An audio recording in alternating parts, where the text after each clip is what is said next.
Hi guys, welcome back to a new episode of Apps Academy.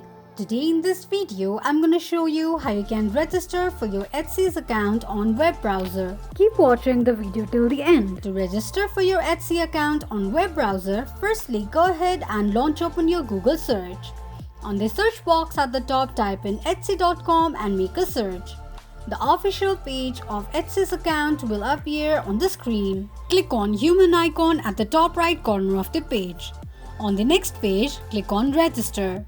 Enter your email address, your first name and create a password for your Etsy's account and then click on register. By continuing, you will agree to the terms and conditions of Etsy account. This is how you can register for your Etsy's account on web browser quickly and easily just in few steps. If you have any thoughts or queries, let us know in the comments section.